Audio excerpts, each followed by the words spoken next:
안녕하세요. 반갑습니다. 네. 오늘 일전에 말씀드렸던 그 휴먼 네트워크, 매슈 잭슨의 휴먼 네트워크고요. 그 무리짓고 분열하는 인간관계의 모든 것이라는 제목 그대로예요. 이 책 표지에 있는 거 그대로.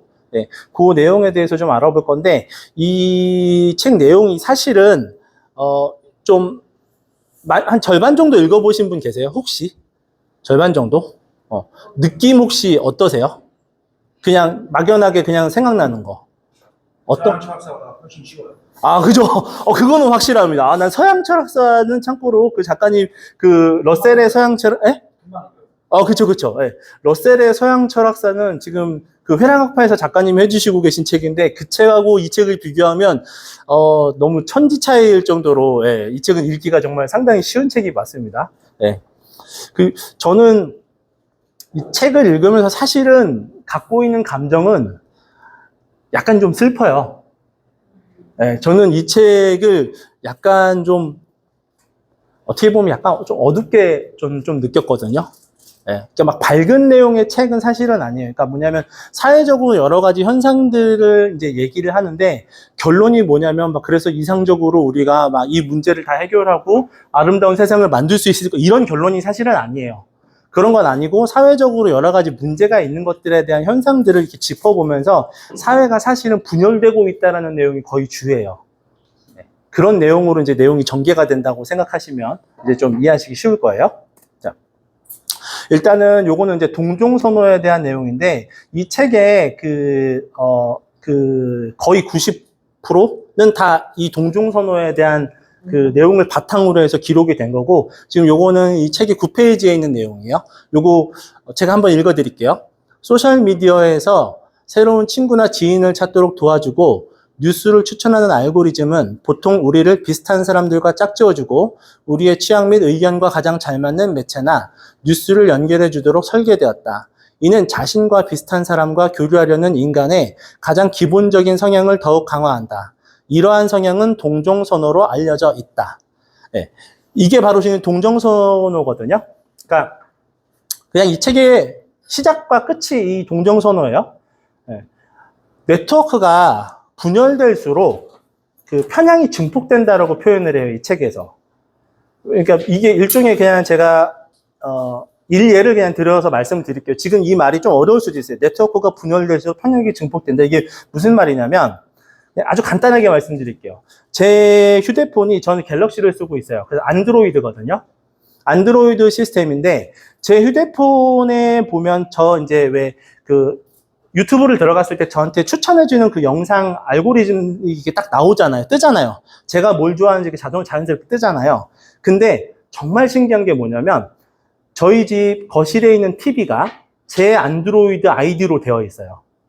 제 유튜브 아이디랑 동일하게 되어 있거든요. 근데 저희 거실에 있는 TV는 정말 신기할 정도로 제가 좋아하는 영상이 추천 목록에 거의 없어요.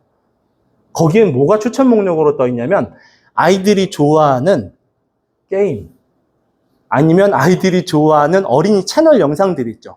그걸로 완전 도배가 되어 있어요. 그러니까 같은 아이디거든요.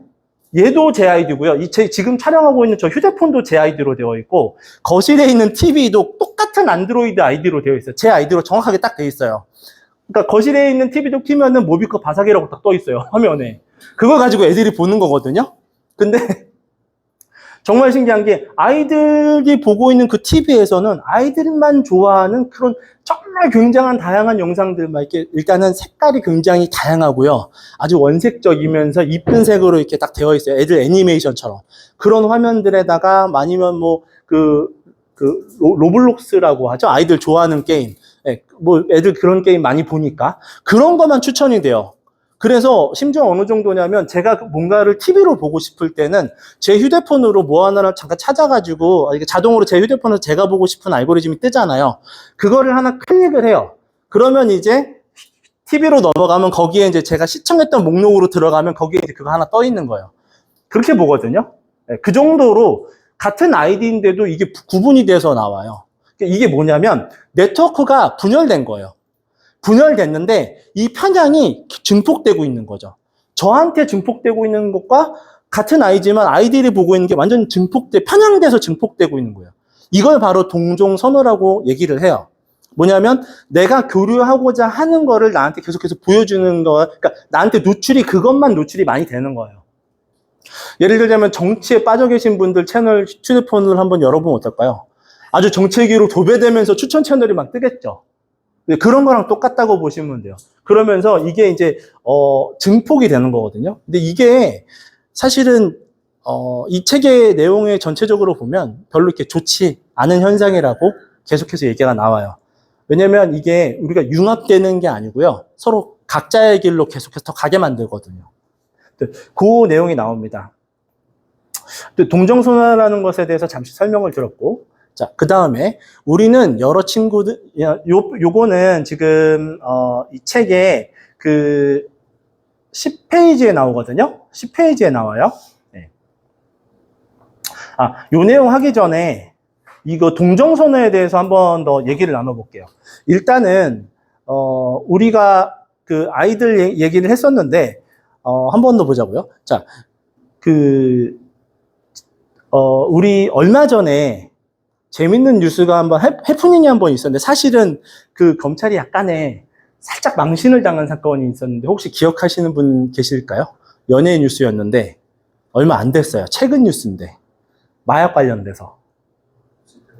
그쵸? 지드래곤 뉴스를 한번 생각을 하시면서 이 책을 읽어볼게요. 자, 우리는 여러 친구에게 같은 정보를 들으면 그 정보가 진실이라고 강하게 확신하는 성향이 있다. 친구들 모두가 동일한 정보원에서 정보를 얻었을 수 있음에도 말이다. 네트워크가 더 많이 분열될수록 이러한 편향은 증폭된다. 처음에 지드래곤 마약 관련된 뉴스가 나왔을 때 다들 놀라셨죠? 사람들 살짝 놀라잖아요. 물론 놀라지 않았을 수도 있어요. 또다시 연예계에서 이런 마약 관련된 뉴스가 또 나오나 보다 이렇게 생각했을 수도 있죠. 근데 중요한 건 뭐냐면 이 지드래곤의 그 마약 사건이 요번에 이제 시작이 됐을 때에 죄송합니다. 약간 일찍 시작했습니다. 좀 더 기다렸다 할 걸 그랬나 봐요. 네. 이제 막 시작했어요. 네. 그 지드래곤 뉴스가 그 화면을 완전히 장식을 했을 때를 한번 가정을 해보자고요. 다른 주체도 아니에요. 뭐 예를 들어가지고 옆에서 아무 의미 없는, 그러니까 영향력에 있는 사람이 지드래곤을 수사하겠다고 발표한 게 또 아니에요. 대한민국 검찰에서 지드래곤의 마약을 했는지, 지드래곤이 마약을 했는지를 검사하겠다 이런 식으로 발표를 하기 시작했거든요. 그게 딱 뜨는 순간부터 지드래곤의 그 생활의 그런 패턴이 어떻게 바뀔 수 있을까요? 사실은 만약에 지금은 어차피 우리가 지드래곤이 무혐의로 마약을 안 했다는 걸 결론이 났으니까 이렇게 얘기할 수 있긴 하지만 그 당시에 지드래곤 스스로는 마약을 안 했다 할지라도 지드래곤을 보고 있는 다양한 시선들은 저 사람이 마약 한 사람이라고 보지 않을까요? 아주 일반적으로. 왜 그러냐면 공신력이 있는 대한민국 검찰에서 그런 내용을 발표를 한 거니. 그러니까 마약을 했다라고 발표한 건 아니지만 마약을 투약한 혐의가 있다는 제보를 받았다라고 얘기를 했잖아요. 그 말 자체가 이미 지드래곤은 마약하고 연관이 되는 거예요. 마약을 했고 안 했고가 중요한 게 아니라. 그죠? 그러면서 어떻게 되냐면 그런 공신력이 정말 큰 그 국가기관에서 그런 발표를 하니까 말했다시피 동일한 정보원에서 얻었을 수 있음에도 이런 식으로 뭐냐면 서로 우리끼리 야 지드래곤 어떡하냐? 지드래곤 어떡하냐 말만 해도 이미 가정 결과를 포함하고 있는 거예요. 지드래곤 이제 끝났네. 이렇게 되는 거예요. 마약 이미 한 사람이 되는 거죠. 그죠? 이게 실제로는 진짜 무서운 그 네트워크의 그 분열된 효과 중에 하나거든요. 그러니까 그 국가기관이 네트워크를 한 번에 그냥 딱 분열을 해버린 거예요. 뭐냐면 지드래곤은 마약 한 사람과 안 한 사람 중에 한 사람처럼 이미 가정이 되는 것처럼 가는 거예요. 뉴스가. 모든 뉴스가. 그러니까 사실은 이미 마약을 언급했다는 것 자체가 그 사람에게는 굉장히 이제 큰 상처가 되는 거죠. 왜냐면 실제로는 이미 안 했다는 게 이미 나왔지만 그 당시에 얼마나 그 힘들었겠어요. 그죠? 네, 그런 부분들이 지금 얘기가 나오는 거고. 그 기사 혹시 찾아보셨어요? 그 검찰이 왜 지드래곤을 그 마약 투약 혐의가 있는지 조사를 시작했는지? 혹시 찾아보신 분 계세요? 그죠? 뭐냐면 여러분들 전부 다 그 진짜 진실에 대해서는 거래가 멀어져 있고 그냥 뉴스에서 지드래곤 그럼 마약밖에 생각이 안 나는 거예요. 저는 이거 잠깐 찾아봤거든요. 저도 사실은 이거 준비하느라고 찾아봤거든요.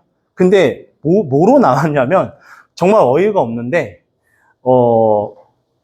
이거를 그 얘기했던 건 누구냐면, 그러니까 검찰이 누구의 얘기를 듣고 이 수사를 시작했냐면 술집 여자예요. 술집 여종업원의 제보를 듣고 발표를 한 다음 시작을 한 거예요. 그 어이가 없지 않으세요? 조금? 약간? 아니, 대한민국 검찰인데 술집 여자의 제보를 들었으면 어느 정도는 그래도 사실을 좀 확인한 다음에 들어갔었어야 되잖아요. 근데 그 술집 여자의 그 포인트 하나가 대한민국을 한번 이렇게 움직인 거예요. 사실 검찰은 굉장히 망신을 이제 갖게 된 거죠. 찾아보면 나옵니다.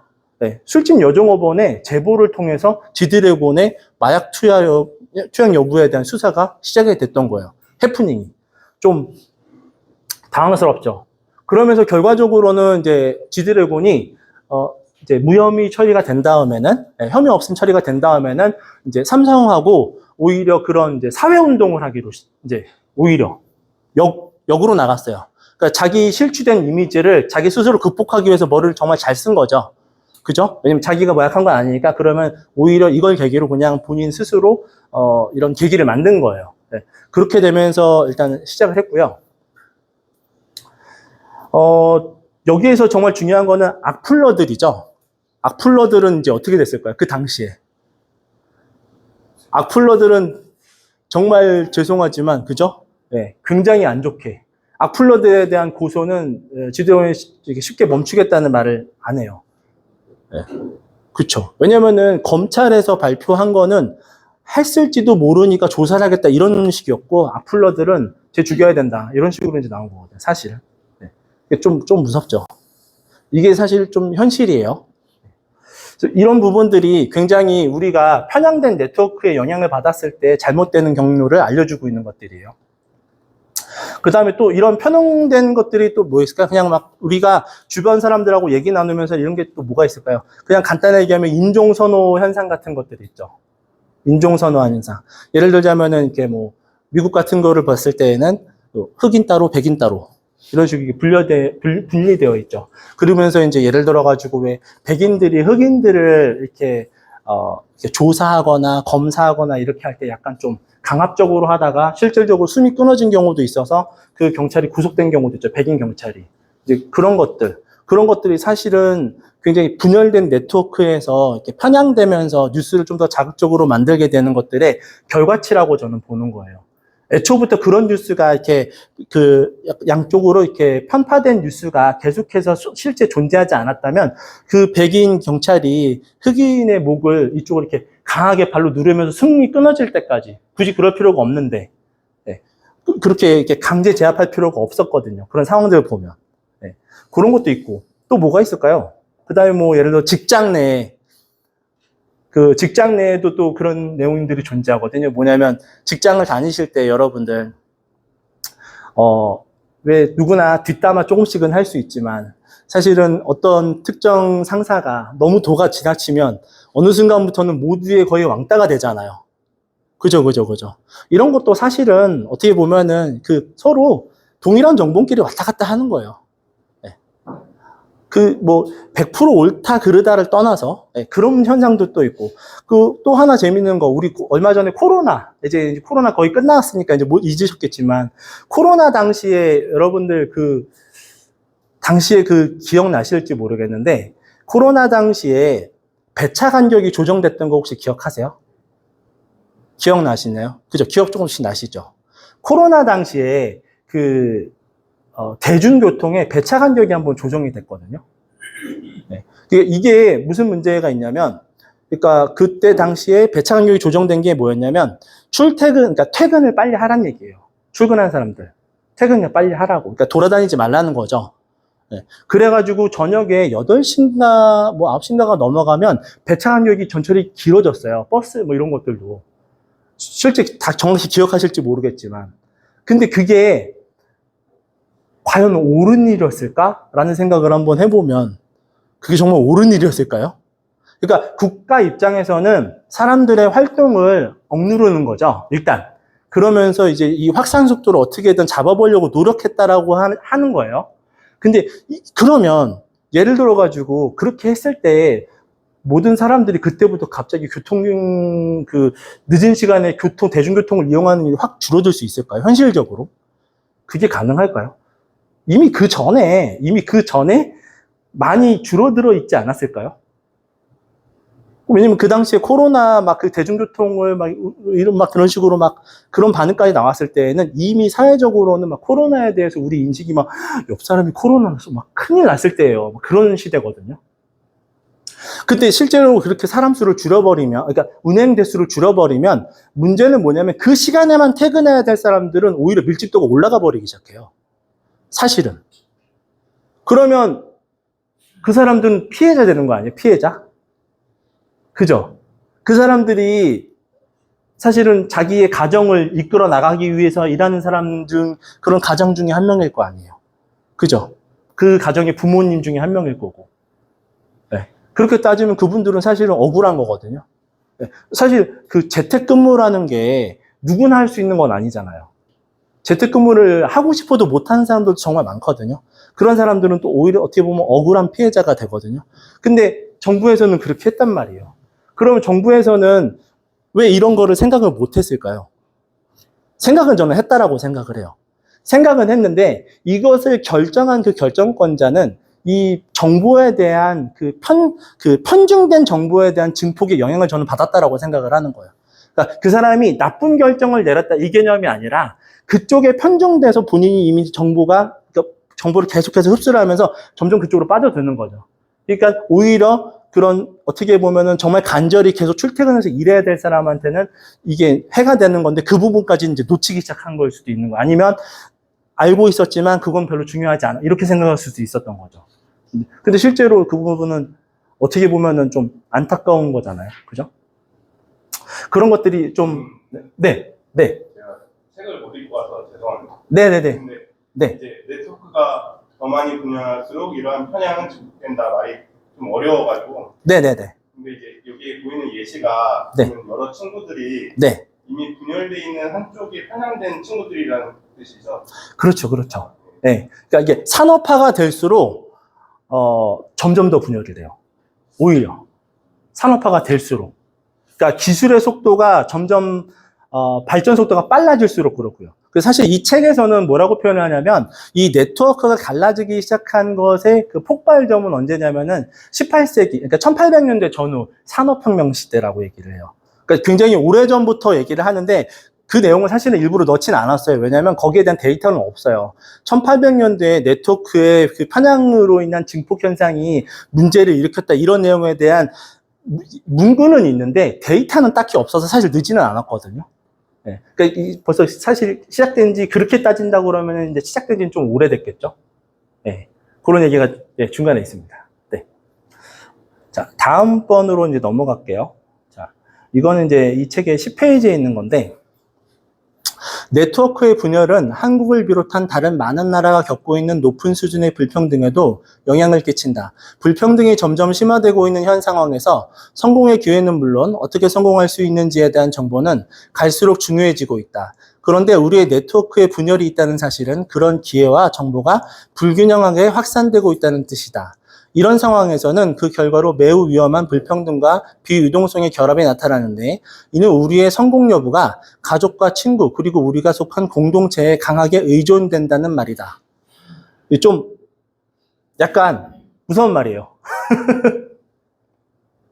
이게 사실 어떤 얘기냐면 네트워크가 분류되면서 정보가 이렇게 균질되게 영향을 주는 게 아니라 비대칭적으로 영향을 주게 되는 거거든요. 그러니까 네트워크가 분열되고 있다는 사실 자체가 이미 기회와 정보의 불균형이 확산되고 있다는 얘기예요.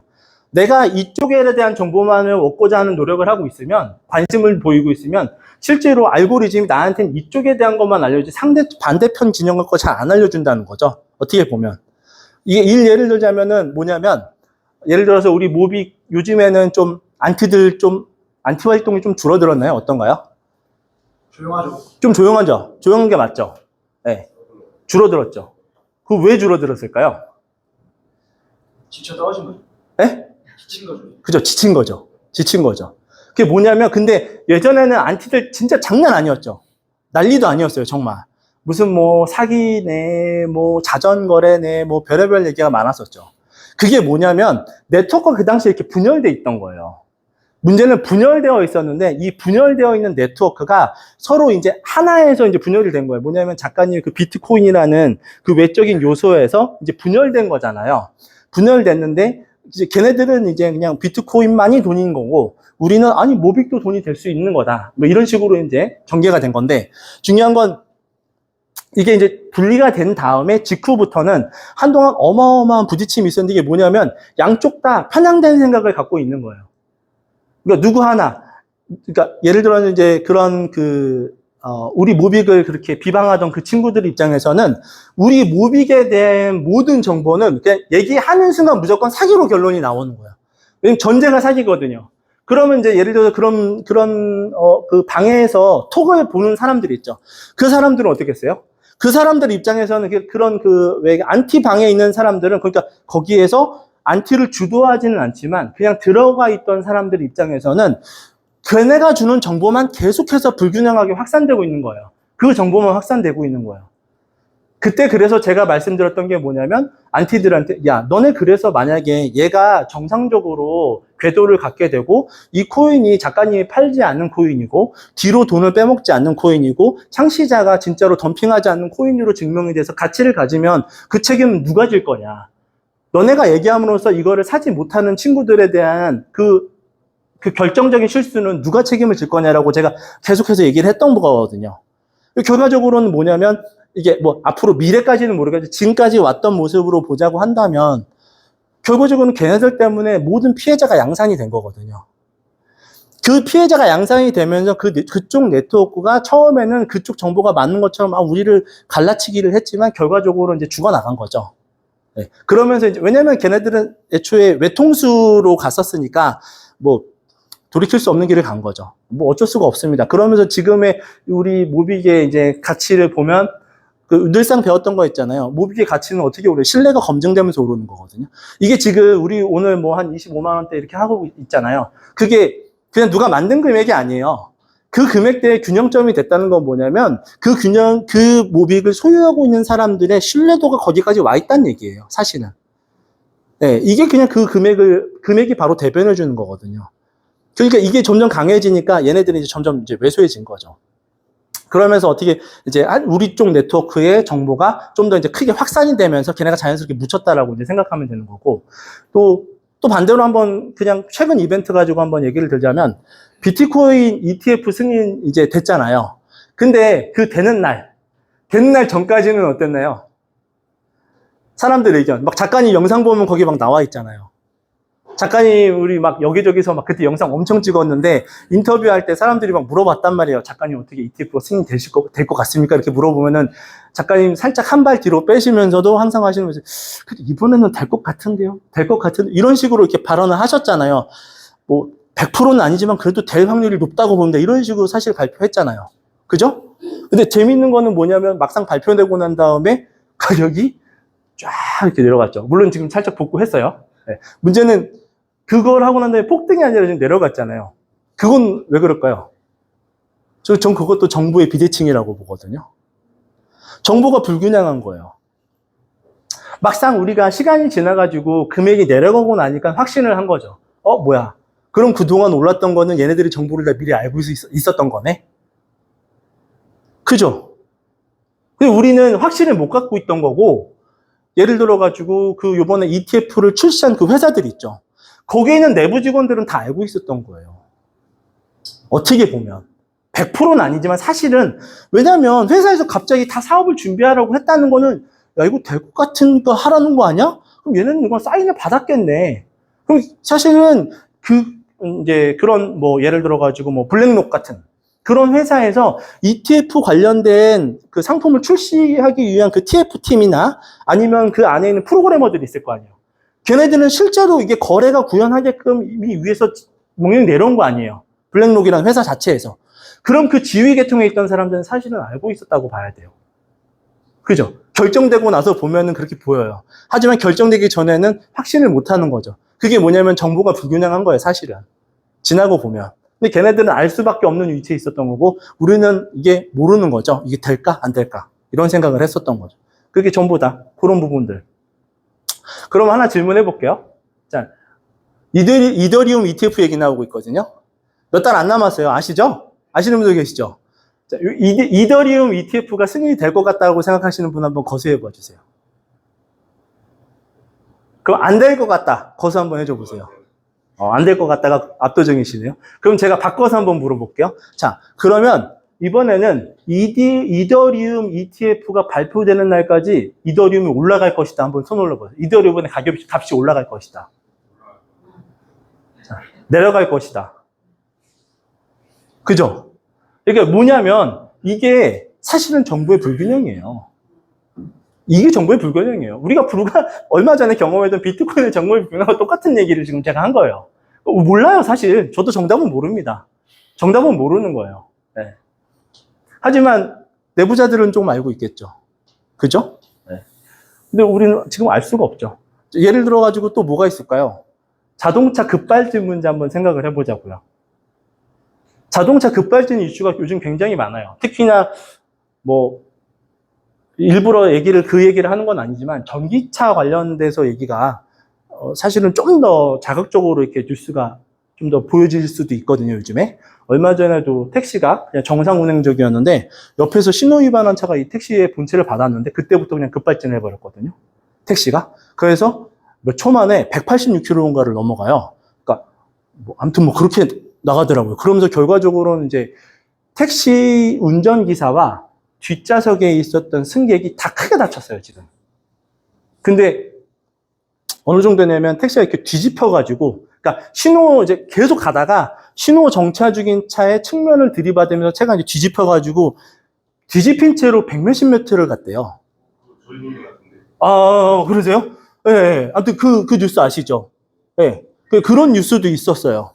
그러면 중요한 거는 우리는 이제 거기에 대한 그 사고 자체에 대한 내용, 이제 그 사고 수습 뭐 이런 게 아니라, 그러면 여기에서 차량 급발진 문제가 지금 올해 처음 나온 게 아니죠. 작년에 처음 나온 뉴스도 아니고 계속해서 주장이 나오던 뉴스죠. 근데 이거 왜 해결이 안 될까요? 사실 급발진 문제라는 거를 한 명만 제기를 했다 그러면 이거는 저 사람 잘못했겠지라고 누구나 예상할 수 있지만, 그리고 예를 들어가지고 나이 드신 분이 운전하다가 뭐 실수해서 정말로 브레이크 대신 엑셀을 밟았나? 이렇게 생각할 수도 있지만 어느 순간부터 보면은 그게 아니에요. 가족들이 옆에서 보고 있다는 증언이 있는데도 급발진으로 안 나옵니다. 사실. 심지어 지금 말씀드렸던 그 택시 있잖아요. 그 택시에는 승객이 타고 있었어요. 그리고 그 승객도 놀라가지고 그 동영상도 인터넷 찾아보시면 나오는데 그 승객이 놀라가지고 택시기사한테 그러면 시동이라도 꺼보세요. 브레이크를 밟아보세요 하면서 본인이 뒷좌석에서 살짝 일어나서 봐요. 택시기사의 발을. 브레이크에 발이 가 있는 걸 봐요. 과연 나중에 이게 급발진이라고 결론이 나올까요? 정말 나올 수 있을까요? 저는 쉽지는 않다고 봐요. 정말로.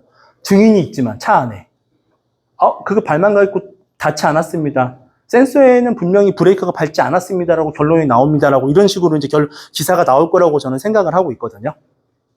왜냐면 그러니까 여기에서의 문제는 뭐냐면 이것도 정보가 불균형한 건데 우리가 가질 수 있는 정보하고요. 제조사가 가질 수 있는 정보에서 이미 큰 차이가 벌어져요. 그러니까 차량 운행 기록 장치에 그 정보가 담겨 있는데 문제는 이미 몇 번이나 화제가 되긴 했지만 그러니까 그런 급발진 상황에서 브레이크를 밟으면 실제 브레이크가 밟히질 않는데요. 그런 기사가 많습니다. 그러니까 봤을 때 CCTV에 찍힌 차에 브레이크 등이 불이 안 들어오는 거예요. 그러니까 한마디로 이미 뭐라고 그러죠? 제어 불능 상태가 된 거예요. 그 상태에서 브레이크를 밟았는데 운행 기록 장치에 브레이크를 밟았다라고 기록이 남는다는 게 정말 현실적인 걸까요? 이거는 사실 만약에 정말로 제조업체가 우리 제조 회사의 그 미래보다는 그래도 사람의 안전을 더 생각하는 회사가 되겠습니다. 양심 선언을 정말 크게 하지 않는 이상에는 사실은 별도 장치 하나만 더 달면 되는 건데 그게 안 될 거라고 보고 있어요. 그 별도 장치라는 게 사실은 뭘까요? 그냥 차량 운행 기록 장치를 하나 별도로 더 만들어가지고 이 사람이 브레이크 밟았는지 안 밟았는지만 밑에서 카메라로 찍어도 되지 않나요? 그죠? 아니면 브레이크 페달 자체에 압력 센서를 하나 놓는 거예요. 그거를 기존에 있는 자동차 제어 시스템과 연결되지 않게 별도 시스템으로 기록 장치 하나 놓는 거예요. 그러면서 차량 속도하고 연결해서 이게 정말 그런 거 하나만 놓더라도 바로 증명되지 않을까요? 근데 절대 그렇게는 안 하죠. 사실 기업 입장에서는 그게 쉽지가 않죠. 그러니까 그런 것들이 사실은 전부 다 정보 불균형이에요. 사고를 당한 사람 입장에서는 굉장히 억울한 거고, 제조사 측에서는 정보에는 분명, 브레이크 안 밟은 거로 나온다. 그럼 끝인 거고. 좀 어렵죠. 네. 정보의 불균형이 네트워크의 분열을 만든 거예요. 네트워크의 분열이 정보의 분열을 만든 거예요. 둘 중에 순서가요? 정보의 불균형이 네트워크를 만들었느냐? 아니에요. 네트워크의 불균형이 정보의 불균형을 점점 더 크게 이제 확장시키는 거죠. 그러면 아까 그 예시에서는 네트워크의 분열이 어떤 거예요? 어떤 예시에서요? 방금 급발진 예시에서는 네. 그러니까 지금 얘기 드린 그 네트워크에서는 지금 얘기 드린 그 자동차 회사 제조사에서는 사실은 네트워크라는 게 이미 분열이 되어 있는 상태죠. 하지만 그 피해자는 소수인 거고, 제조사에서는 문제가 없다라고 해서 계속 뉴스를 덮으니까 뉴스화되지 않으면 계속해서 뉴스를 접한 네. 정보를 접한 사람들과 제조사를 통해서 알고 있는 사람들의 그런 네트워크가 서로 분열돼 있고. 네. 그리고 사실은 이게 순서라는 게 어떤 게 무조건 먼저냐라는 거는 사실은 항상 일치하지는 않을 것 같아요. 왜냐하면 이게 서로 상호 교류하면서 움직일 거거든요. 딱 분열돼서 움직인다고 생각하지는 않아요. 정보가 먼저 분열되느냐, 네트워크가 먼저 분열되느냐는 사실은 계속 교류되면서 교차할 것 같아요. 현상. 네네. 그렇게 보시는 게 낫겠죠? 네. 그런 부분들이 있어요. 그 다음에 또 어떤 부분이 또 정보가 불균형할까요? 혹시 뭐 예시 들어보실 거 있으세요? 그냥 나는 이런 부분에서 이런 경험을 한번 해본 적이 있다. 사실은 저는 이 안에서도 지금 계신다고 보기는 해요. 뭐냐면 모비 먼저 접하신 분과 그렇지 않으신 분도 계시잖아요. 그죠, 사실. 그죠? 네. 이것도 사실은 정보가 균등하게 다 가지 않았기 때문이기는 해요.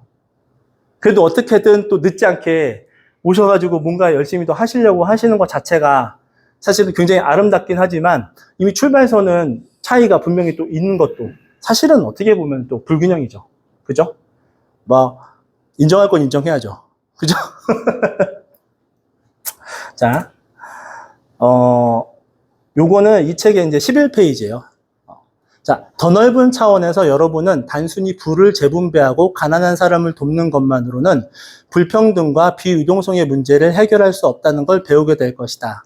높은 수준의 불평등이 지속되는 현상은 우리의 사회적 구조에 심층적인 문제가 있다는 징후다. 이에 대한 장기적인 해결책을 마련하기 위해서는 사회적 연결망을 통해 기회나 정보를 얻기 어려운 사회 계층이 있다는 사실을 고려할 필요가 있다. 좀 슬프죠? 보시면, 자, 가난한 사람을 돕는 것만으로는 불평등과 비유동성의 문제를 해결할 수 없어요. 결과적으로는. 그냥 흘러가는 그냥 편한 말로 하면, 옛날에는 임금님도 가난은 구할 수 없었다, 구제할 수 없었다, 이런 얘기도 있고요, 사실은. 그러니까 이 얘기가 굉장히 좀 슬퍼요. 그러니까 돕는다고 뭔가 해결되는 게 아니에요. 이게 사회적인 현상으로 계속해서 나오고 그 징후가 계속 보이거든요. 어떤 예가 있냐면, 자, 예를 들어가지고 불우이웃이 주변에 있어가지고 가끔 가다 보면 TV에 이렇게 그 후원 채널 방송이 좀 나오잖아요. 그런 거 보면 거기에 보면 뭐가 있냐면 정말 돈이 없는데 아이가 아픈데 병원에 못 데려가시는 분도 있어요. 그런 막 아픈 사연들 우리 볼 수 있잖아요. 그죠? 그 다음에 소년 가장이 이끄는 집이 있을 수도 있어요. 근데 내 동생이 막 예를 들어가지고 국어나 영어 같은 게 너무 더 공부를 좀 더 하고 싶은데 잘 모르겠는데 학원을 가고 싶은데 학원을 못 보내는 가정들도 있죠. 그죠? 그런 가정들도 있고. 그 다음에 가끔 가다 보면은 그런, 왜, 부모님이 이미 장애인인데 약간 정신지체가 있으신 분들인데 자녀도 정신지체로 태어난 경우가 있어요. 저 본 기억이, 내 머릿속에서 지워지지가 않아요. 그 가정이. 양쪽 부모님이 결혼을 했어요. 근데 둘 다 정신지체예요. 근데 자녀를 낳았는데 자녀도 정신지체예요. 나 그런 경우도 한번 봤거든요, TV에서. 뭐, 좀 기분이 좀 마음이 많이 안타까운데 내가 무언가를 할 수 없다는 것 자체가 굉장히 좀 당시에 너무 크게 기억에 남아서 뇌리에서 지워지지가 않아요. 이런 것들이. 그러니까 이런 문장을 한번 읽으면 그런 생각이 바로 딱 들어요. 예전에 그런 봤었던 그 화면이 딱 주마등처럼 지나가요. 이들을 돕는다는 게 과연 가능할까요, 우리가? 아니면 일시적으로 일회성으로 돕는 건 가능하지만 이 사회적으로 이렇게 계속해서 반복되는 이 현상을 우리가 해결할 수 있는 길이 있을까요, 사실? 사실은 없습니다. 사실은 없어요. 자, 그냥 이런 얘기 말고, 그러면은 예를 들어가지고, 우리 작가님이 작년에 LA 가셨을 때, 그때 한번 작가님이 LA 가셨을 때 한번 그때 얘기하셨던 것 같은데, LA에서도 보면은 한인타운에 이렇게 잘 살고 있는 지역이 있는데, 한 블럭 넘어가면 노숙자 블럭이에요. 그런 데가 실제로 존재하거든요. 미국 내에서. 그죠? 그런 사람들. 그러면 그 블록을 보고 있는 창으로 그 블록이 보이는 사람들은 그 집이 정말 좀 이렇게 마음이 편할까요? 그렇지 않죠. 어떻게 보면 피해자죠. 예를 들어가지고 나는 이 집에 계속 잘 살고 있었어요. 전망도 좋아. 앞에가 막 공원이에요. 그래가지고 우리 집이 예를 들어가지고 정말 뭐 어느 나라인지는 뭐 의미 없고 가정으로 내가 진짜 정말 좋고 좋은 집에 잘 살고 있었고 우리 아이들도 잘 자라고 있었는데 한 2, 3년, 3, 4년 지났더니 앞에가 노숙자 텐트촌이 됐어요. 그 공원이. 예를 들어서. 어떠세요? 이거 어떻게 도와줄 방법 있을 것 같으세요? 떠나야죠. 그죠? 본인이 떠나야 돼요. 근데 그 떠나게 되면 그 피해가 막심하겠죠? 정말로. 그러니까 이런 부분들, 그러니까 뭐냐면 예기치 않게 그런 피해를 볼 수도 있는 거예요. 이런 게 사실은 전부 다 해결하기가 쉽지가 않아요. 그렇다고 해가지고 이 불평등에 대해서 그러면은 저 앞에 있는 노숙자들을 다 어디로 치워버려야 되는, 이거는 말이 돼요? 그것도 어마어마한 반발이 되고, 왜냐면 그 사람들도 나름 생활고가 있어서 거기서 노숙을 하고 계신 거잖아요. 이게 쉽지가 않습니다. 아무튼 되게 어떻게 보면 답답한, 그러니까 이런 내용들이 이 책에 지금 담겨 있기 때문에 사실은 초반 서두에 말씀드린 것처럼 어떻게 보면 약간 슬픈 내용의 책이에요. 네트워크가 네. 있으면 무조건 분열이 생기고 불균형이 있다는 말이잖아요. 네네. 네. 근데 문제는 뭐냐면 그 네트워크의 분열이 점점 더 강해지고 있어요. 네. 이 책에서 나오는 내용이. 네. 그 다음으로는 이제 요거 자카르타예요. 인도네시아의 수도죠.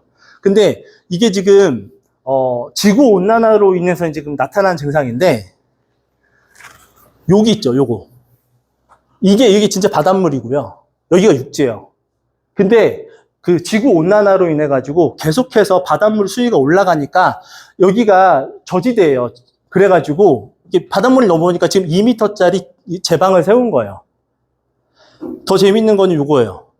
그러니까 인도네시아에서 발표하는 거는 약간 이제 살짝은 누군가는 좀 더 약간 더 크게 수치를 얘기할 수 있고, 왜냐면 통계라는 거는 사실 수치를 어떻게 만드냐에 따라서 약간씩 바뀌거든요. 그래서 인도네시아에서 인도가 아니고 자꾸 인도라고 그러는데 인도네시아예요. 네. 인도네시아의 수도가 자카르타입니다. 그러니까 인도네시아에서의 발표는 뭐냐면 1년에 30cm씩 물이 올라오고 있다. 해수면이 상승하고 있다는데 사실 외부에서 봤을 때에는 1년에 한 5, 6cm 정도 평균 가라앉는다는 표현 이꼬르 해수면이 상승한다는 얘기예요. 지금 여기가요. 사실은 동영상을 보여드릴까 했었는데 그것까지는 의미가 없고 여기가 원래 육지입니다. 원래 육지였던 때가 지금 이렇게 다 가라앉은 거예요. 이제 바다가 된 거예요. 이게 지금 바다 위에 집을 지어놓은 게 아니고 실제로 원래 육지였던 곳이에요. 근데 저렇게 못 사는 땅이 된 거예요. 그래서 지금 인도네시아는 참고로 그 검색을 해보시면 수도를 이전하는 뭔가를 지금 계획 중이에요. 왜냐하면 지금 이렇게 일례가 이렇게 있지만 약간 또 고지대도 안에 있을 거 아니에요. 그런 이제 지역들도 이제 또 그 안에서도 잠긴 데가 있고 아직 잠기지 않은 데가 있는데 잠기지 않은 데 중에서도 또 저지대는 이제 우기가 되면 또 바닥이 싹 다 잠기는 거예요. 동네가 아니라 전체가 다 잠기기 시작하는 거예요. 이제 이런 식으로 이제 문제가 일어나거든요. 이런 거 보시면 어떠세요? 이 사람들 사실 여기 태어나고 싶어서 태어난 거 아니잖아요. 그죠? 내가 한국에 태어나고 싶어서 태어난 것도 아닌 거고. 그죠? 우리가 이거 도와줄 수 있나요, 사실? 불균형이에요. 근데 이거 지구온난화 때문이라는 거 사실 표현이 여기서는 저는 맞다라고 생각을 하거든요. 해수면이 자꾸 상승을 하니까 방법이 없는 거예요. 근데 그거 해수면을 상승시키는데 주역이 우리는 아니라고 할 수는 없잖아요, 사실. 이런 뭐 일회용 많이 쓰고 있잖아요.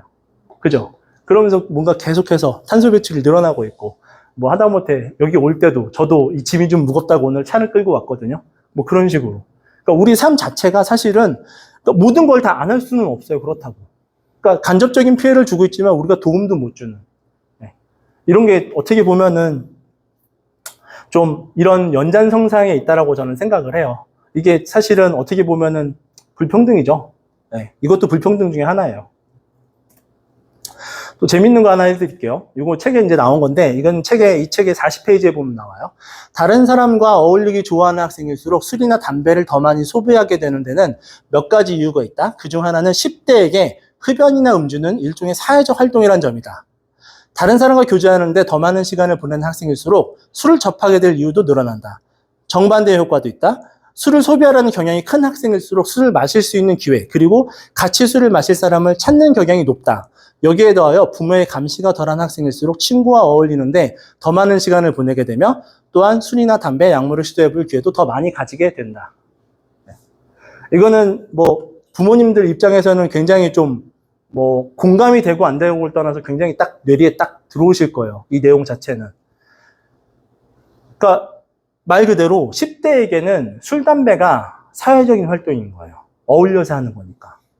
집에서 혼자 술, 담배를 하는 친구도 있긴 하겠지만 일반적으로 그때의 그 호기심은 남들과 같이 하는 데서 쾌감을 얻잖아요. 그러면서 이게 스스로 약간 영웅심리도 좀 갖고 왜 담배 피는 거 가지고 나 대단하지 막 이런 식으로 과시하는 사실 별거 아닌데 사회에 나와보면 그죠? 네.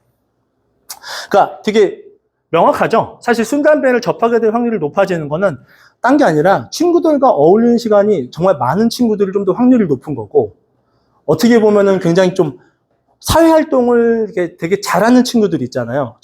어렸을 때부터. 막 친구들하고 막 되게 잘 친하게 지내는 친구들이 사실 굉장히 노출도가 높기 때문에 더 확률이 많이 올라가요. 술, 담배를 많이 일찍 접하게 될 확률이. 뭐 이런 것도 재밌죠. 그냥 예를 들어가지고 우리 저희 아들 둘이 있는데 아들들이 이제 초등학교 4학년, 2학년이요. 근데 우리 큰애는 굉장히 약간 쑥맥이에요. 어떻게 보면. 갑자기 모르는 사람들 앞에 있으면은 아빠 옆에 붙어 있어요. 근데 우리 둘째는 예를 들어서 여기 데리고 오잖아요. 우리 둘째는 벌써 여기를 다 돌았을 거예요. 그냥 도는 정도가 아니라 옆에 막 가가지고 막 옆에서 막 붙어가지고 막 이렇게 막 만지고 물어보고 막 그래요. 우리 둘째는. 초등학교 2학년인데 그러거든요. 근데 우리 첫째는 초등학교 2학년 때도 그러진 않았어요. 그러니까 성격 자체가 좀 틀리거든요. 그럼 예를 들어가지고 저 같은 경우에는 우리 둘째가 이 정도로 하면 조금 걱정이 되는데 이 수준은 이제 넘어가서 이런 책을 보면 이제 이것도 기억에 남겠죠. 예를 들어가지고 어떤 일이 있었냐면 작년에 우리 이제 에어드랍 받으신 분들은 뭐 여행 잘 하셨죠? 네. 근데 사실 저는 작년에 에어드랍 받기 전에 이미 해외여행을 2번 갔다 왔어요. 네. 이게 뭐 자랑하려고 그런 게 아니라 그때 이제 코로나로 인해서 너무 좀 이제 제가 하고 있는 일 자체가 조금씩 이제 시간이 좀 있었거든요. 그 전까지 여행 잘 가기 힘들었는데. 그래서 그래 시간 날 때 여행 가자 해가지고 그동안에 뭐 워낙 바쁘게 잘 살았으니까 열심히 살았으니까 여행 갔는데 그 중에 하나가 이제 베트남을 갔거든요. 베트남 다낭에 갔었는데 베트남 다낭에 가가지고 재밌게 진짜 잘 놀았어요. 그리고 이제 마지막 날 저녁이에요. 마지막 날 저녁은 보통 이제 숙소에 짐도 없고 이제 공항에 가면 되는 건데 왜 짜투리 시간이 남아요. 왜 남냐면은 우리 아이들이 아직 많이 어려가지고 이렇게 선택 관광 같은 거를 못하는 게 좀 있어요. 함께 하기 좀 어려운 것들이 좀씩 있거든요, 주로. 그러면 그때 우리는 뭐냐면 주로 이제 자유시간을 갖게 되잖아요. 그럴 때 패키지로 갔으니까. 다낭 같은데 저는, 그러니까, 다낭을 갈 때는 패키지를 갔어요. 예를 들어서 또 딴 데 갈 때는 또 자유여행 가고 막 그러거든요. 근데 다낭은 패키지를 갔어요. 그리고 또 그때 장인 장모님을 모시고 가서 자유여행을 못 하겠더라고요. 어르신들 모시고 막 걸어 다니고 헤매고 이러면 힘드시니까 좀 안 될 것 같아서 패키지를 갔는데, 근데 이제 마지막 날에 그 선택 관광을 못 하니까 우리가 어디 있었냐면 비치에, 해변가에 이제 어느 특정한 장소에서 몇 시까지 만나기로 하고 우리 버스가 우리를 드랍해주고 한 2시간 정도 시간이 빈 거예요. 아, 그때 어디 갔냐면 마사지 받으러 갔다.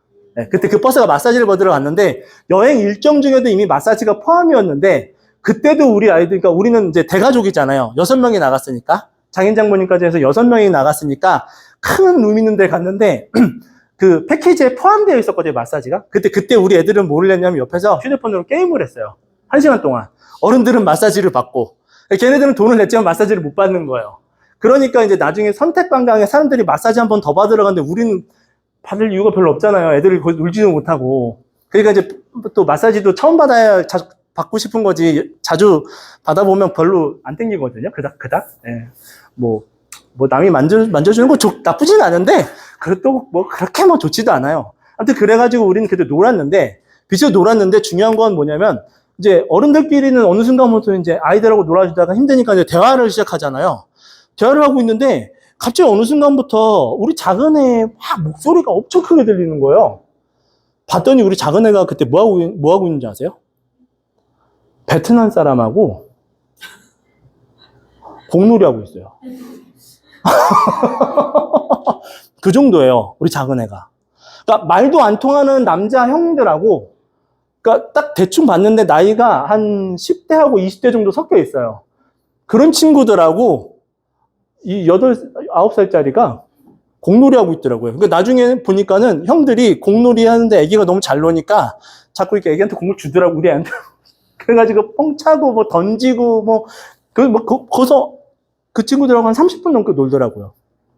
그런 거 보면은 이렇게 딱 보이잖아요. 그러니까 이런 거는 이제 부모님들이 느끼시기에, 아, 우리 아이가 이렇게 사회적으로 왕성한 아이면 노출도가 좀 늘어날 수 있으니까 미리 대비를 좀 하시거나. 저는 근데 그게 이런 말씀 드려도 되는지 모르겠지만, 술, 담배를 하면은 비행 청소년이다 이런 생각을 하진 않아요. 근데 대신에 부모가 모르는 것보다는 알고 있고 걱정해주고, 그래도 이제 좀 안전하게 이렇게 안전하게, 이렇게 우리가 좀 보호하면서 할 수 있게끔 해주는 게 좋겠죠.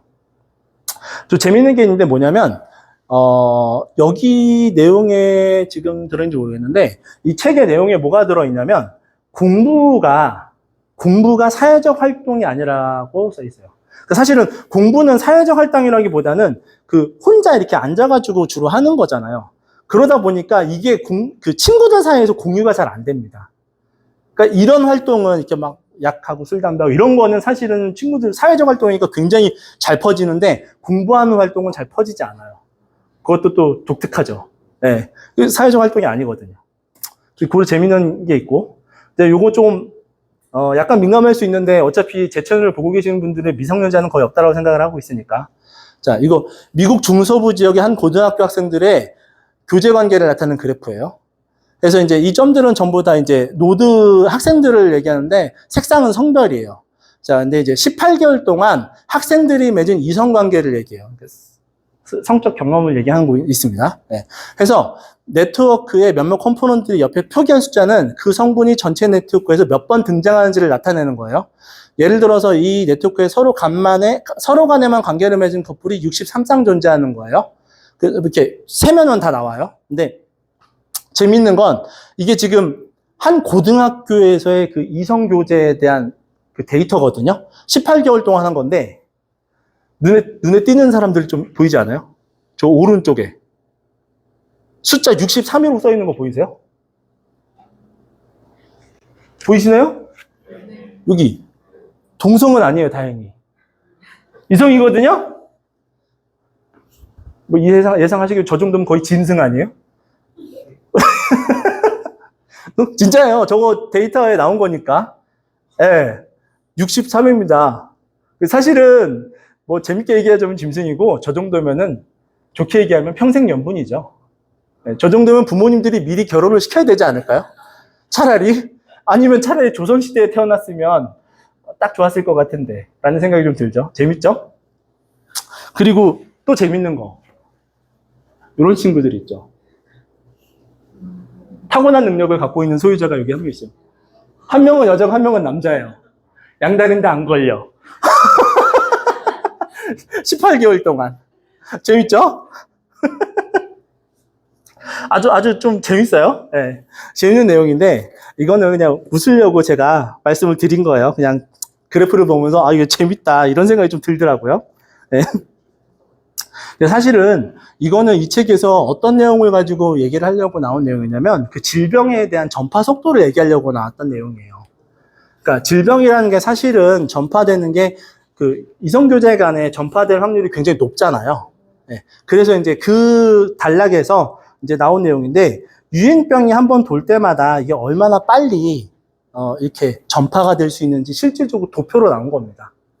예를 들어가지고 여기서 유행병이 시작됐다고 하면은 그칠 확률이 굉장히 높겠죠. 근데 딱 봤을 때 이쪽에서 발병될 확률이 높나요? 이쪽에서 퍼질 확률이 높나요? 이쪽이죠. 그죠? 그럴 수밖에 없죠.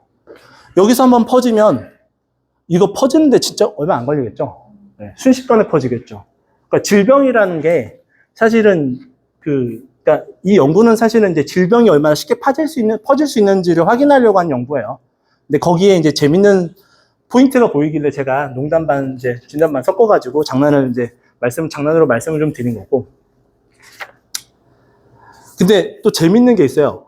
그러면 여기에 지금 나오지 않은 친구들이 있거든요. 왜냐면 이성교제를 하지 않는 친구들은 실제 여기 등장이 안 돼 있어요.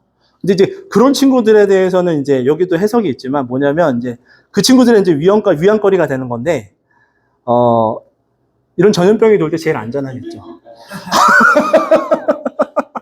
그러니까, 약간의 그 위안이 되는 거죠. 그러니까 이제 모든 사회활동엔 장단점이 좀 있습니다. 이 내용에 대한 해석은 100페이지에 보면 있으니까 그냥 한번 보시고요. 요런 네트워크가 사실 실질적으로 우리 생활에 존재한다고 보시면 돼요. 이게 이제 미국 기준이긴 한데 사실은 한국 기준에 대해서는 잘 모르겠습니다. 근데 한국도 많이 좀 개방적이라고는 저도 알고는 있거든요. 근데 어느 정도까지인지는 잘 모르겠어요. 뭐 어떤 거 재밌는 거 있으세요? 게이가 예, 분명히 있을 겁니다. 예, 같은 새끼리 분명히 좋아하는 친구들이 있을 거예요. 예, 네, 분명히 있을 겁니다. 네. 뭐, 아무튼, 재밌죠? 막 여기 보시면은 되게 재밌는 친구들도 있어요. 이 친구 한번 봐보세요. 이야. 위대하지 않나요? 뭐, 이렇게. 사실은 뭐, 제가 볼 때는 요 정도면 정말 뭐, 퀸카 아니면 킹카.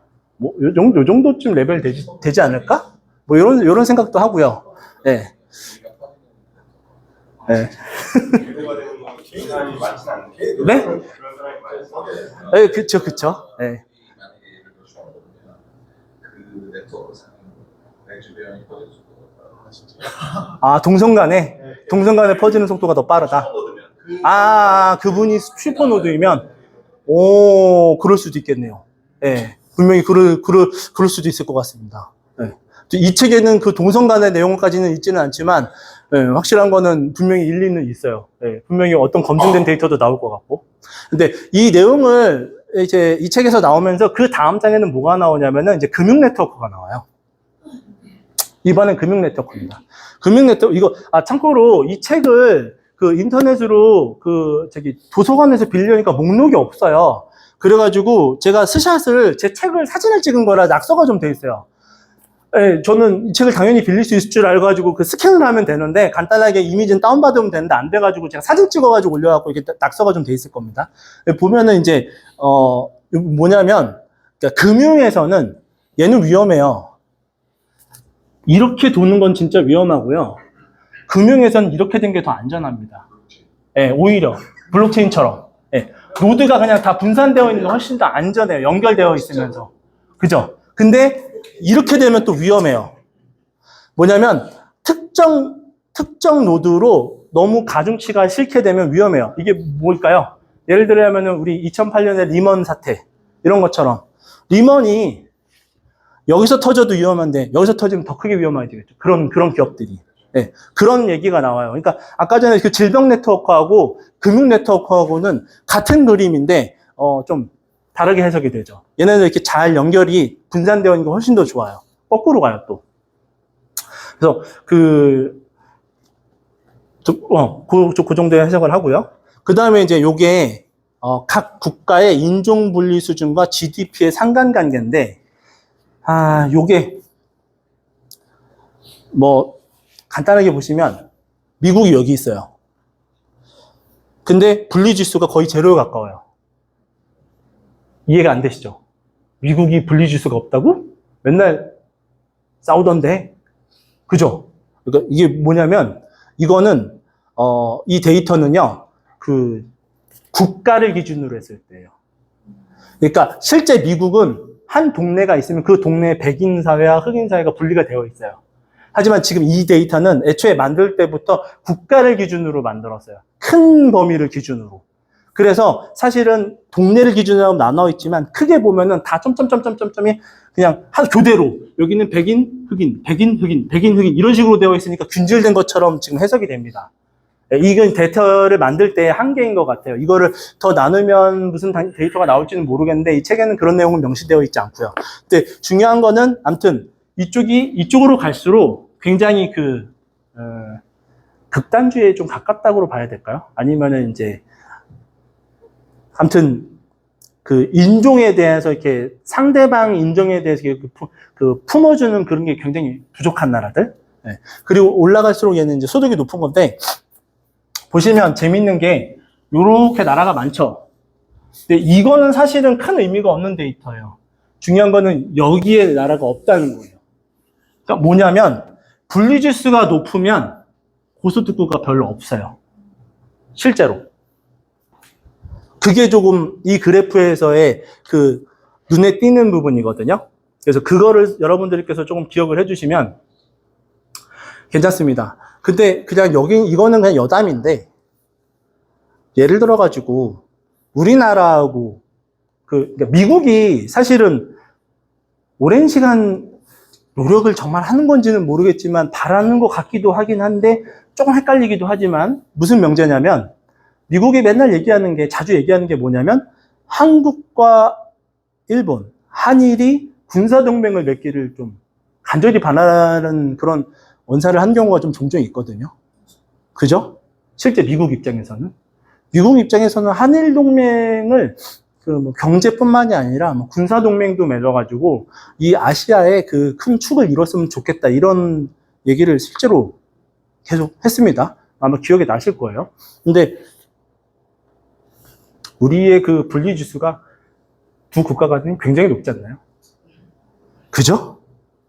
그래서 막연하게 드는 생각인데 여기에 딱 대입하기에는 올바르다라고 표현하지는 않아요.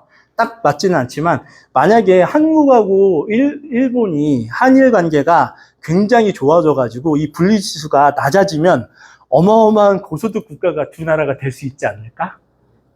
이런 상상을 살짝 해보긴 합니다. 살짝.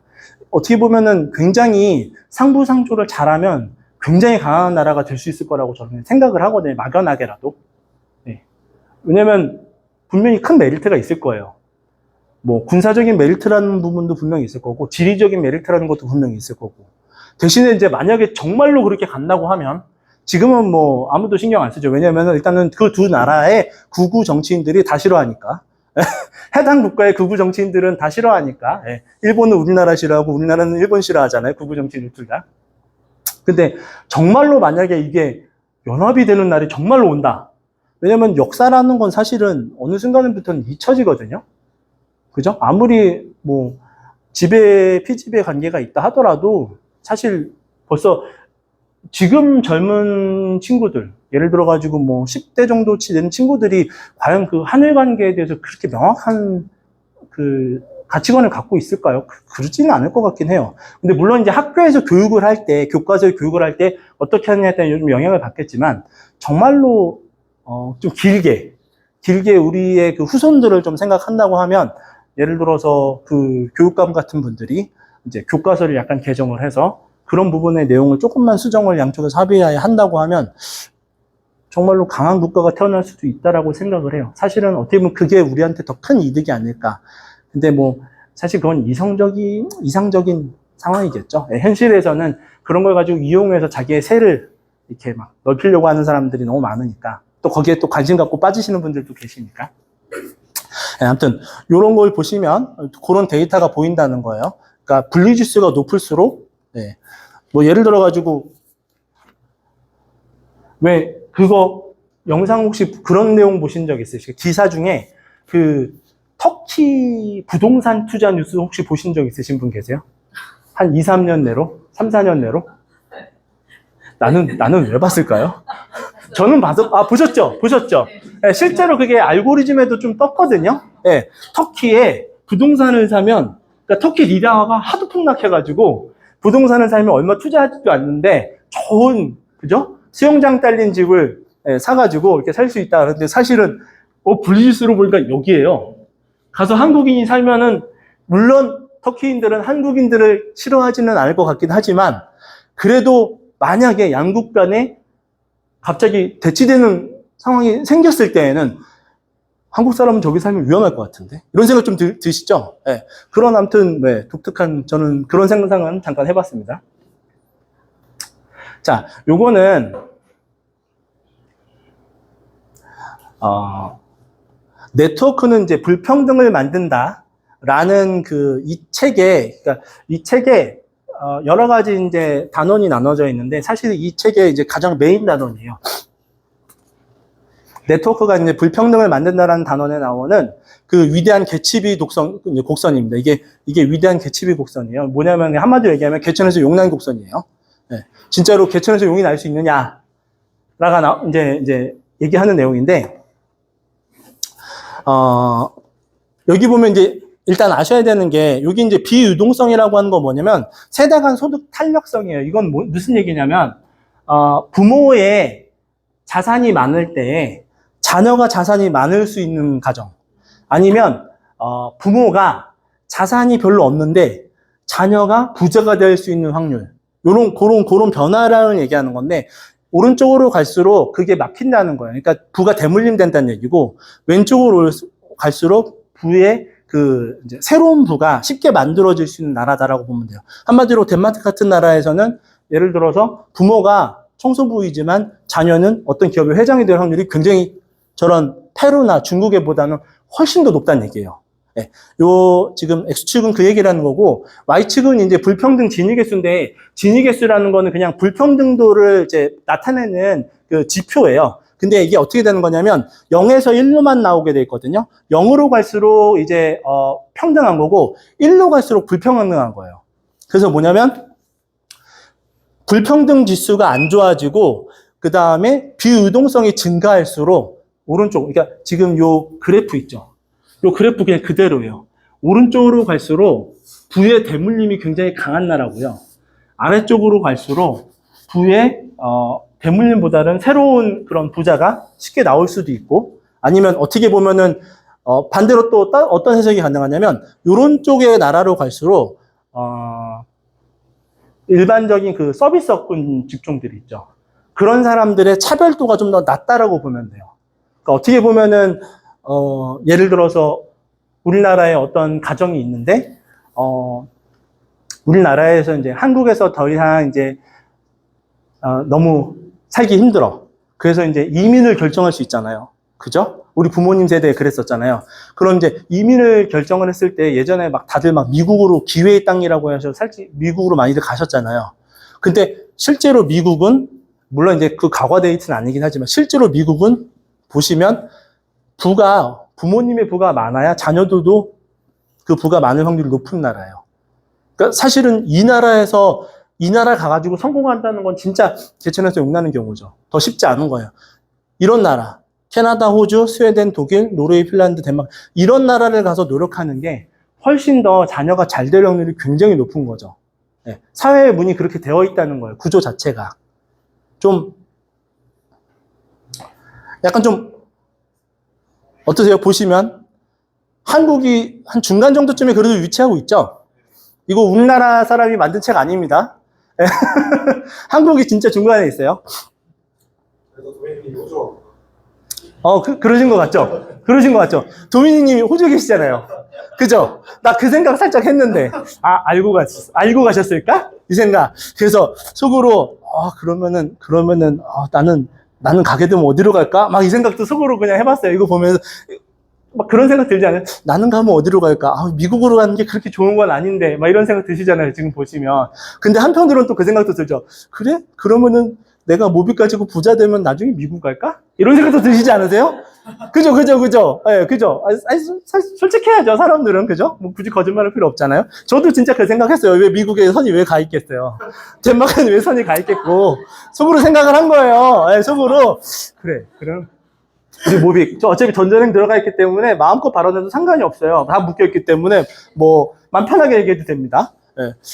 어차피, 그래. 몇 년만 있으면 나는 정말 큰 부자가 될 수 있어. 그러면, 그래, 상식적으로, 기왕이면 우리 애들도 잘 살면 좋잖아? 그러면은 아무래도 부의 이전이 손쉬운 나라로 가는 게 좋겠지. 그럼 딱 봤을 때, 여기에, 이 나라 가고 싶은 나라 있으세요? 칠레, 브라질, 중국, 페루, 아르헨티나 중에 가고 싶은 분 계세요? 없죠? 그럼 싱가포르 나쁘진 않아요. 근데 여기 너무 도시국가잖아요, 사실은. 그죠? 그리고 싱가포르로 이민 간다는 게, 내가 이렇게 누군가 봤을 때, 저 사람 성공했고, 이런 이미지, 이런 거하고 조금 거리가 있잖아요. 미국밖에 안 남아요. 예. 요 위에서는. 사실은 딱 갈 나라가 미국 하나밖에 없어요. 그러니까. 그래서 돈 벌면 나중에 미국을 갈까. 뭐 이런 생각을 하고 있습니다. 만약에 이제 돈 잘 벌었는데, 모비으로 벌었는데, 이제 또, 딴 일 하다가 사고 쳐가지고, 낙심하면, 요쪽으로 할 수도 있겠죠. 사실은, 농담 삼아서 하는 얘기예요. 하여튼 이런 식으로, 재밌는 현상이 일어나는데, 사실은 근데, 이게 굉장히, 이 그래프가 굉장히 좀 마음 아픈 이유가 뭐냐면, 그러면, 예를 들어가지고, 우리가 어려운 환경에서 태어나는 재능 있는 사람들도 있거든요, 사실. 예를 들어가지고, 막, 천재 바이올리니스트로 누군가 태어났는데, 이 사람이, 예를 들어가지고, 저기 칠레나 브라질이나 중국이나 페루에서 태어났다고 보자고요.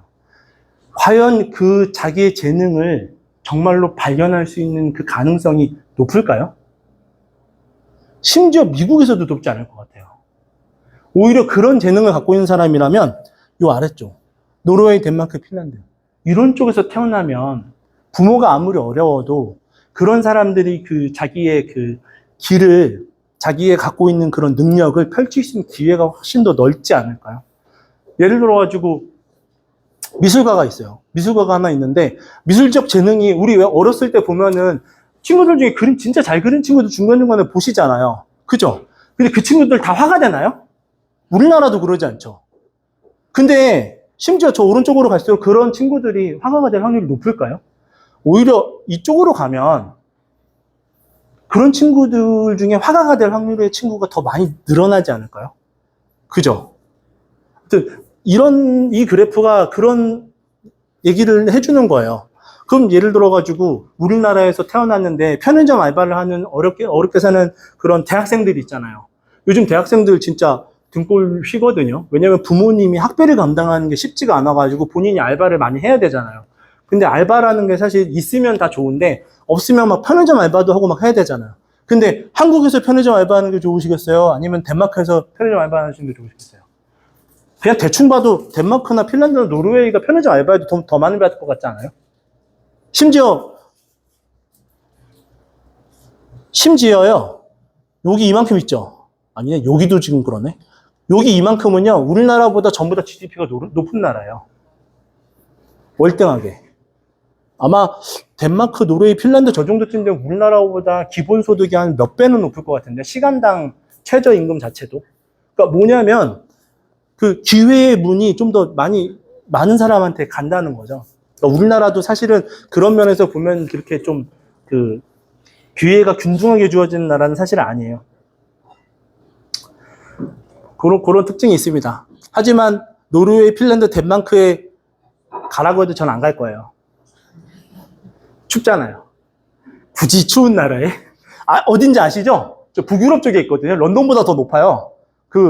러시아처럼 이렇게, 러시아 중에서도 이게 상단 쪽에 있는 그 추운 나라. 그쪽이라서, 어떻게 보면은 모르겠습니다. 왜 그런 쪽에, 이런 나라들이 거기에 몰려 있는지는 잘 모르겠는데, 어쨌거나 아무튼, 실제로 이게 개츠비 곡선이라는 이름을 갖고 있는, 그러니까 개천에서 용납할 수 있는 확률에 대한 그런 거를 이렇게 좀 대변해주는 재미있는 뉴스입니다. 자, 부자가 있어요. 부자가 있는데, 우리가 자주 보는 뉴스는 뭐냐면, 부자가 자녀에게 재산을 청구하면 그렇게 큰 뉴스가 되나요? 사실 뭐 한 이건희 회장 정도가 돌아가시면서 유산을 남기는 건 뉴스가 되지만, 그게 아니면 웬만한 기업은 거의 뉴스가 안 돼요. 그죠? 사실은 그냥 우리나라의 웬만한 중견기업들, 이런 기업들은 뭐 돌아가셔도 100위 안에 드는 기업도 웬만한 데는 다 돌아가셔도 한 20위부터는 창업주가 돌아가시고 자녀가 유산을 물려받아도 그냥 뭐 별 뉴스가 안 돼요. 근데 뉴스를 보다 보면은 어떤 뉴스가 또 눈에 정말 띄냐면 부자인데 사회에다 전에 기부하고 떠나는, 그러면 막 뉴스 엄청나게 되잖아요. 그죠?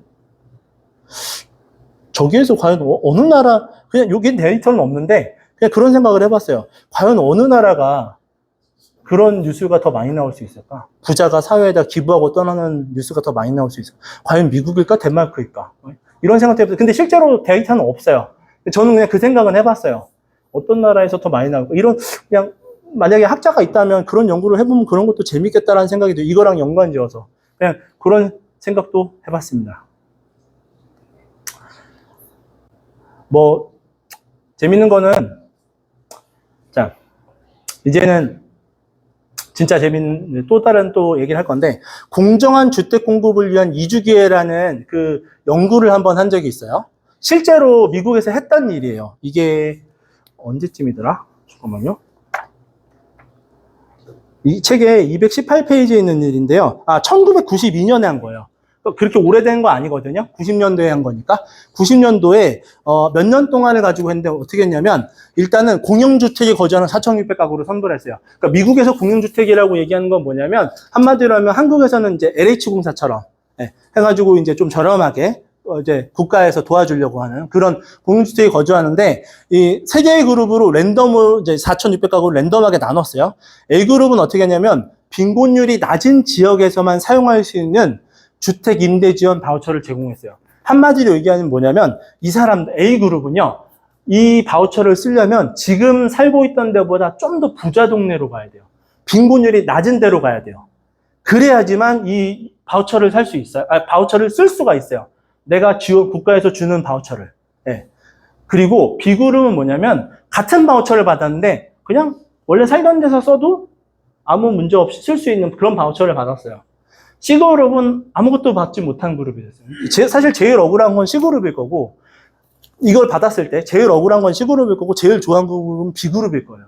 내가 살던 데에 임대료 제일 낮은 데에 살면서 생계 지원을 받는 거잖아요.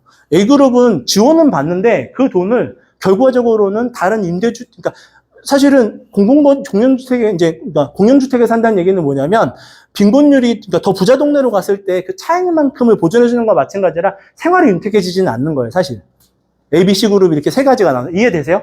요거는 이해되셔야 돼요, ABC 그룹은.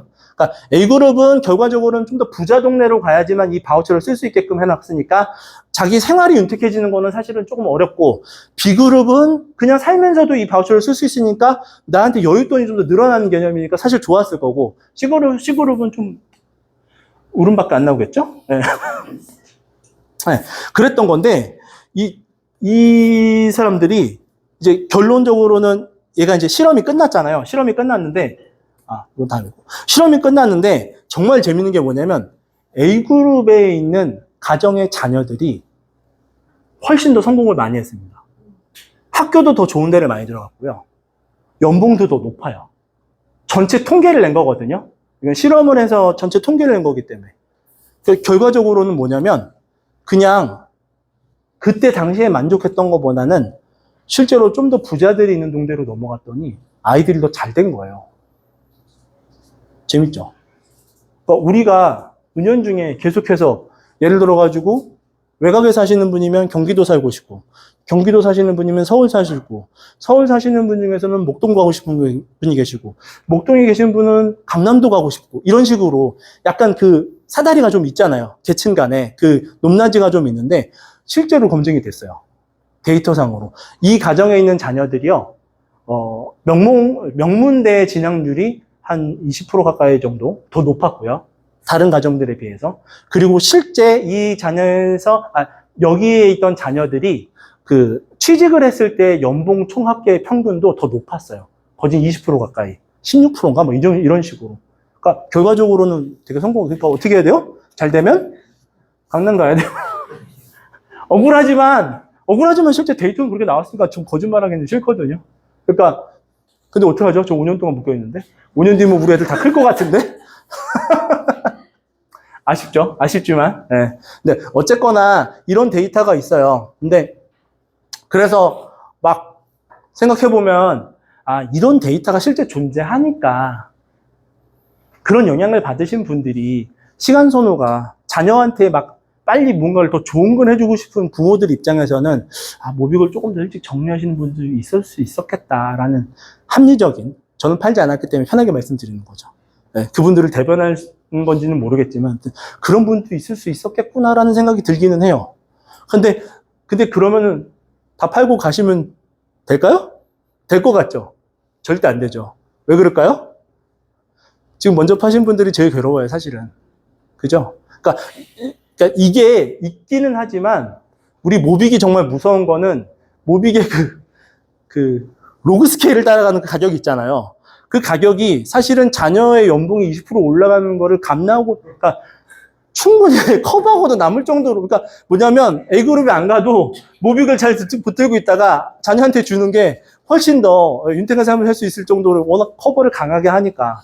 그 정도로. 근데 실질적으로 이런 데이터가 있으니까 여러분들 중에 이제 나중에 아직은 뭐 가정이 없거나 자녀가 없거나 결혼을 하지 않았거나 이런 젊으신 분들은 나중에 한번 고민을 좀 해보세요. 실질적으로 이런 데이터가 있으니까 뭐 기왕이면 자녀가 잘 되는 게 좋긴 하니까. 네, 근데 모르겠습니다. 저는 꼭 옳다고만 생각하지는 않아요. 생각하는 게 조금 틀릴 수는 있는데 워낙 오래전부터 저는 그런 얘기를 많이 해와서 저는 내 자녀가 뭔가를 막 많이 시켜가지고 막 잘 되길 바라고 막 이런 개념보다는 내가 차라리 잘 돼서 우리 자녀가 너무 어렵지 않게 사는 정도만 해주면 얘가 사회에서 뭔가 생활을 할 때 좀 이렇게 아주 고생하지만 않게 이렇게 잘 도와주는 정도까지만 해주는 게 어떻게 보면 더 좋은 거 아닐까라는 생각도 사실은 했어요. 왜냐면 우리나라는 막 어떻게 해서든 막 강남을 무조건 가야지만 되고 그다음 무조건 스카이를 가야지만 되고 막 이런 굉장히 그 편중된 시각을 많이 갖고 있잖아요.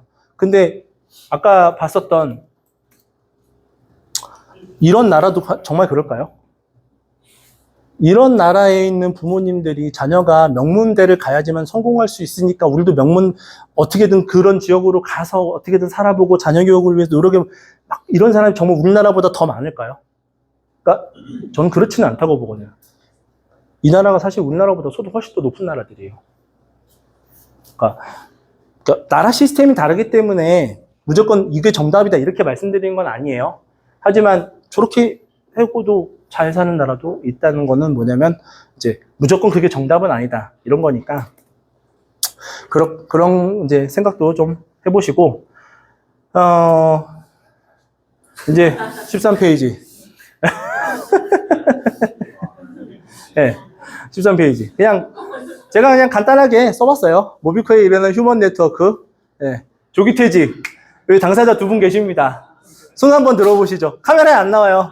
손. 네. 한 분 더 계시는구나. 나 몰랐습니다. 세 분 계시네요, 지금. 두 분 하신 거죠? 하셨어요? 제가, 지금 뒤에 보시는 분, 여성분, 네, 손 드셨잖아요. 그러니까 퇴직하셨어요? 하셨네. 그럼 지금 세 분 중에 두 분은 퇴직을 하셨고, 한 분은 이번 주가 마지막 출근입니다. 사실상 퇴직하신 거죠. 그러니까 제가 지금 일부러 누군지 얘기 안 하려고 그냥 이렇게만 했어요. 네, 굳이 그거는 뭐 본인들이 알아서 하실 거니까. 아무튼 진짜로 조기퇴직. 그리고 저는 참고로 조기퇴직을 하려고 그렇게 노력 중인데 노력할 때는 와이프의 반대에 부딪혔다가 그렇다고 우리 와이프를 뭐라 하지 않아요. 우리 와이프는 가정을 생각해서 그런 거기 때문에 저 충분히 이해합니다. 아무튼 지금은 조기퇴직 하고 싶어도 지금 퇴직을 못 하고 있습니다. 아무튼 그러면서 이제 전원 모비코도 증가할 거고 우리 행복한 가정 요즘 좀 늘어나지 않으셨나요? 솔직히 그죠? 왜냐면 자신감이 증대가 되거든요. 내가 삶의 여유가 느껴지면 어쩔 수 없습니다. 같은 생활 분명히 같은 직장을 다니고 있는데 여가 시간이 조금씩 늘어나고 계시지 않으세요? 막 내가 막 뭔가를 해야 된다는 압박감 같은 거 좀 줄잖아요. 당연히 이것도 따라옵니다. 이게 사람이 몸이 혹사당하는 거다고 마음이 여유 있는 거다고 이런 것도 미세한 차이가 있고. 근데 여기까지고요. 그리고 사실은 뒤에 결론이 굉장히 큰 결론이 있는데 이거를 방송에다가 내보낼지 안 내보낼지 진짜 모르겠어요. 근데 일단은 여기 계신 분들한테는 요거 이후 거도 이제 할 거예요. 근데 자를지는 모르겠어요. 아무튼 재밌는 건데, 자, 비트무빙 네트워크에 대해서 한번 얘기를 해볼게요. 자, 이거 이제 이 책하고는 전혀 관련이 없는 건데, 사실 이 얘기 하고 싶어서 오늘은 찍은 거예요. 우리 비트무빙 네트워크는 일단 독점과 가점이라는 단어에 대해서 잠깐 얘기를 해보죠. 독점은 뭐냐면 코인 공급에 있어서 경쟁자가 하나도 없는 상태예요. 그러니까 사실은 우리 생태계니까 우리 비트무빙이니까 이 코인이라는 게 뜬 거고 사회적으로 독점이라는 거는 그냥 이 코인 빼고 공급에 있어서요. 네, 그렇게 보시면 돼요. 일단 지금 당장 우리 비트무빙처럼 코인 공급에 있어서 사회적으로 기업에게 무료로 에어드랍 해주는 코인이 있나요? 없죠. 그죠? 사실은 독점이에요. 지금 이런 말을 하기 때문에 제가 이거를 방송에 내보낼지 안 보낼지 모르겠습니다. 고민을 살짝 해볼게요. 왜냐면은 어차피 제가 막 작가님처럼 막 몇만 명이 보는 유튜버는 아니니까. 그래서. 그래도 조금 민감할까봐 녹화하면서 제 발언 수에 따라서 아마, 네. 자, 과점은 뭐가 있냐면 경쟁자가 있긴 하지만 소수인 경우예요. 근데 지금 사실은 제가 볼 때는 거의 독점 상태라고 봐요. 근데 나중에는 독과점이 될 거라고 보고는 있어요. 왜냐면 우리 코인이 비트무빙이 성공을 하게 되면 분명히 이거를 제한하려고 하는 움직임이 꼭 우리나라가 아니더라도 외국에서도 나올 수는 있어요. 분명히. 저는 나올 수는 있다고 봐요. 근데 중요한 건 뭐냐면 그래도 저는 독과점이라고 생각을 해요. 독과점이라고 생각을 해요. 왜냐면 시장을 선점하는 것처럼 굉장히 큰 과점은 정말 무서운 거거든요. 그 과점은. 이 타이밍이 정말 시장을 원래 먹는 데는 타이밍처럼 중요한 게 없는데 우리 모비계의 지금 타이밍은 사실은 그동안 밀려서 그런 거지 전에 나왔으면 이미 엄청나게 컸을 텐데 이제 나왔기 때문에 이제 요 단계에 있는 거예요. 지금 뭐 20몇만 이거 말도 안 되는 금액이긴 해요. 예를 들어 작가님이 진짜 기업들하고 예전에 해서가지고 성공을 해버리시면 지금 얼마짜리가 있을까요? 말도 안 되는 금액가 있겠죠? 그죠? 상상을 해보면. 근데 앞으로 그렇게 저는 갈 거라고 보는 거예요. 지금 독점 상태가 맞고 나중엔 과점이 될 건데 결과적으로 우리 비트무빙 독과점이 될 거예요. 독과점의 문제는 뭐냐면 일반적인 상품에서는 폭리축으로 폭리축으로를 하게 되다 보니까 가격 자체가 높아지게 되면서 상대적으로 이제 피해자가 좀 양산이 되죠. 그죠? 근데 우리는 상품이 아니고 이거 화폐잖아요. 그러니까 실질적으로는 폭리를 추구한다는 개념이 이게 맞는지는 모르겠는데 사실은 정부의 비대칭에서 이 정보가 맞다라는 가정을 하면서 스스로 검증한 사람들은 이 안에 함께 할 수 있는 거고요. 그게 아니라면 사실은 좀 어렵습니다. 그래서 사실 여기에서는 그냥 운이거나 아니면 본인의 선택인 거예요. 예, 실제 코인에서는. 그러니까 본인이 선택하면 사면 돼요. 왜냐면 이거는 소비자가 아니란 말이에요. 내가 써서 버리고 이제 몇 년 있으면 버리는 이게 아니고 사는 순간부터 가치가 비트코인을 따라서 우리 가격 아시죠? 0으로 가지 않으면 반대 방향밖에 없습니다. 비트코인은 0으로 갈 수 없다는 거 우리 누구나 알고 있잖아요. 모빅도 0으로 갈 수 없다는 거 우리 누구나 알고 있어요. 이미 비용을 어마어마하게 지출을 했죠. 지출한 정도가 아니죠. 요즘은 모비커님들도 보니까 뭐 알량님 같은 경우 찍고 있는데 죄송하네. 그냥 막 사시잖아요. 막 요즘 막 20만 원대 뭐 안 가리고 막 사시던 것 같은데. 예. 그게 실질적으로는 뭐냐면 내 손실 확정 금액이 계속 이렇게 올라가는 거거든요. 예. 그러면서 세탁이 돼요. 내가 저 과거에 받았던 그 코인들도 왠지 다 20만 원대 내가 산 것 같은 이런 기억이 점점 바뀌죠. 예. 자, 신뢰가 검증될수록 발행량이 한정된 코인을 받고자 하는 기업들이 늘어날 거예요. 그죠? 가치가 있는 코인을 무료로 받는 걸 거부할 명분이 사실 있을까요? 저는 사실은 두 번째 게 굉장히 큰데 공급받는 기업도 제한적이에요. 그러니까 한마디로 얘기하면 작가님한테 선택됐다는 것 자체가 굉장히 언젠가 보면 영광에 가까운 일이 되지 않을까요? 비트코인이 성장하고 난 다음에는 보면은 이게 예를 들어 가지고 언젠가는 이제 뭐 지금 한양대 그 다음에 또 뭐가 있나요? JTBC 있잖아요. 그죠? 이 두 기업은 언젠가 이제 비트무브가 계속해서 성장해 갈수록 저 기업은 비트무브를 받은 기업이래. 이런 분명히 이 해석의 뉴스가 나오기 시작할 겁니다. 네. 왜냐하면 받고 싶어도 못 받는 기업들이 많거든요. 화폐의 성격을 갖고 있으므로 무역과 금융에 적합해요. 우리는. 자, 비난의 포인트도 있어요. 모빅을 갖게 될 기업은 사실상 굉장히 몇 개 안 되는 기업으로 끝날 거예요. 뭐 말씀드렸던 것처럼 언론사는 에어드랍을 그러니까 언론사는 조금 늘릴 건데 문제는 언론사의 에어드랍을 늘려도 모빅을 받지 못하는 언론사들이 분명히 있겠죠. 모든 언론사를 줄 수는 없잖아요. 그죠? 그리고 모든 기업을 줄 수도 없어요. 그럼 결과적으로 뭐냐면 비난하는 뉴스가 나오게 되어 있습니다. 질투라는 게 있으니까. 자, 단순 비난 뉴스를 제작하는 비용은 정말 제로에 가까워요. 우리 경험했죠? 이미. 심지어 한경에서도 작가님이 5년 동안 비트코인 칼럼을 썼던 한경에서도 진짜 제로에 가까운 비용으로 그냥 거의 카피하는 수준의 뉴스 복사해서 그냥 한번 냈었잖아요. 그죠? 그러니까 실제 원래 단순 비난 뉴스라는 거는 말 그대로 그냥 전제에서 있는 것처럼 제로 비용 자체를 별로 들이지 않고 그냥 소설을 쓸 수 있는 거죠. 근데 그런 뉴스를 씀으로써 모빅을 소유자는 대다수의 사람들을 자각하기는 쉽지만 문제는 뭐냐면 진실을 보도하는 그 뉴스에는 따로 그렇게 보상이 사실 별로 없어요.